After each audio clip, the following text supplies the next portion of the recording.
pennies and I saved my dimes. Giddy up, 409. For I knew that.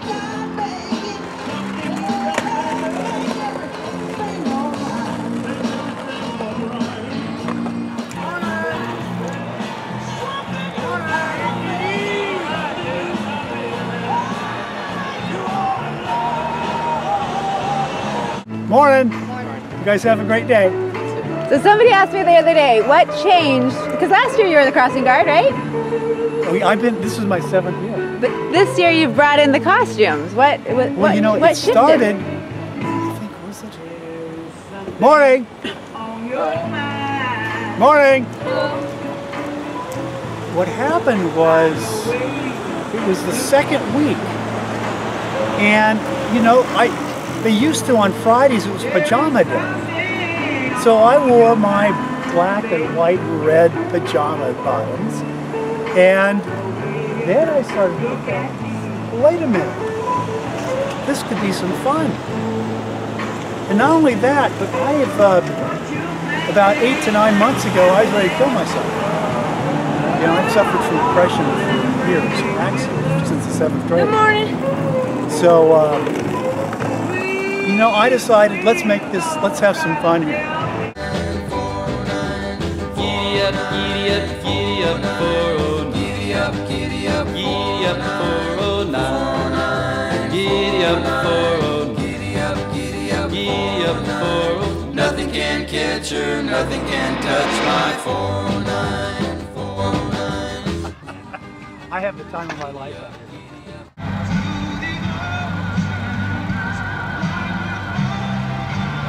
This is Sarah Brightman doing Andrew Lloyd Webber.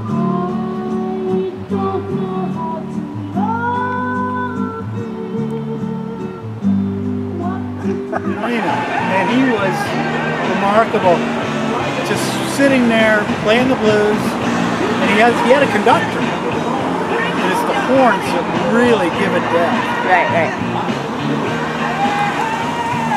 Yeah, Maud Frickard was the character portrayed by Jonathan Winters. Jonathan Winters was the mentor for Robin Williams. So there's a great tradition. Both were crazy, both were nuts. Jonathan Winters always spoke about spending time on the funny farm, and periodically he would go into some kind of a care facility. So anyway, one of my favorite comedians of all time, completely nuts, just like Robin Williams, but genius as well.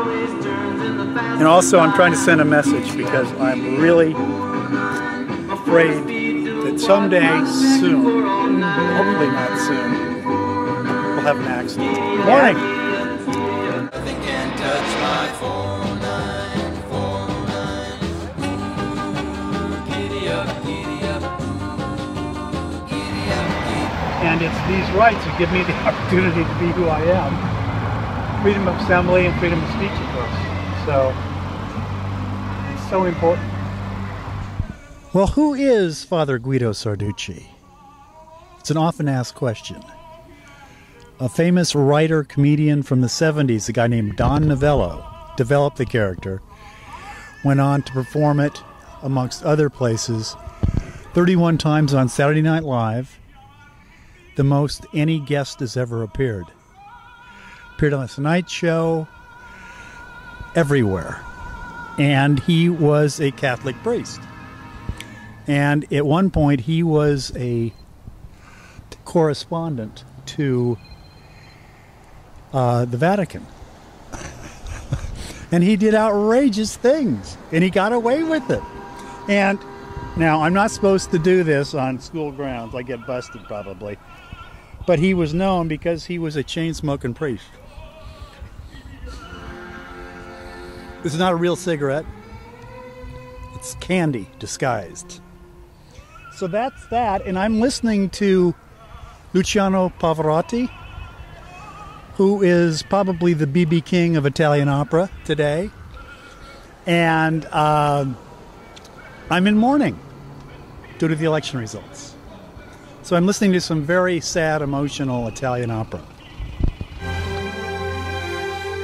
And how much joy, not only do I get, but I think those who see my characters go. I think it's really important. But it's, you know, first and foremost, it's for the kids, and it's their safety, which has always been and will continue to be my first priority. So as long as I keep that in perspective, everything else is okay. Anyway, that was in the article about kids dying.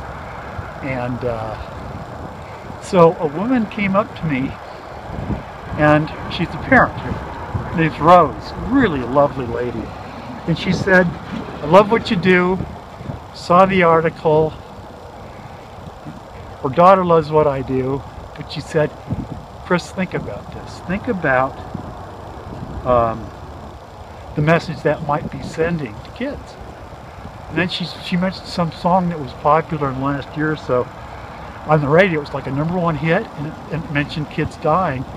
And then she talked about a shootout at a school somewhere back east, I think it was, where 14 kids died, and it was linked to that song.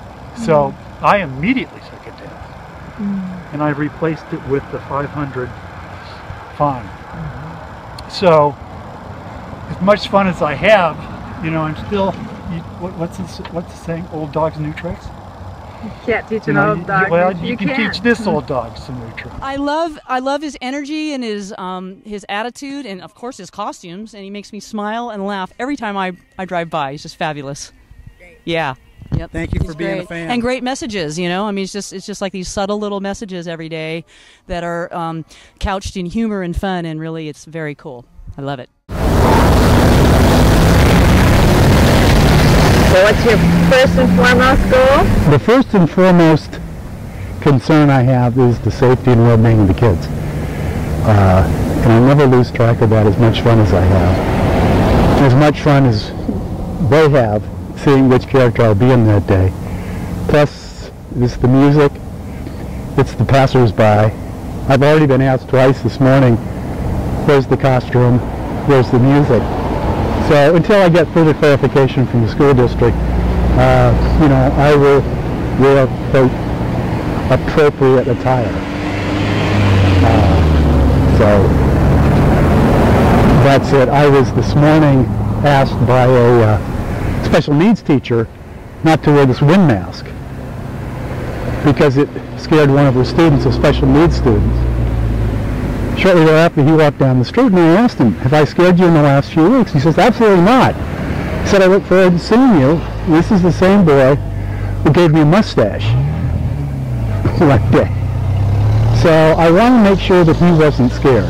That's really important, because I don't want to do anything to upset, you know, these kids. They're too important to us. So we'll see what happens with a clarification of, quote, appropriate dress. You know, what are the guidelines for a school crossing guard? They're not specific. And again, you know, I want to do everything within the guidelines. But I love my job, the best one I've ever had. Look at my office. The hours are great. No personnel problems to speak of. And I'm having a great day. It's the best job I've ever had, and I almost get weepy. I'm doing all of the kids. Yeah. And I think they get it. You know, most of them don't understand this 20-year service thing. But that, you know, I'm getting high fives from almost the retired. Yeah. Anyway, darling, you have a wonderful day. Yeah, you too.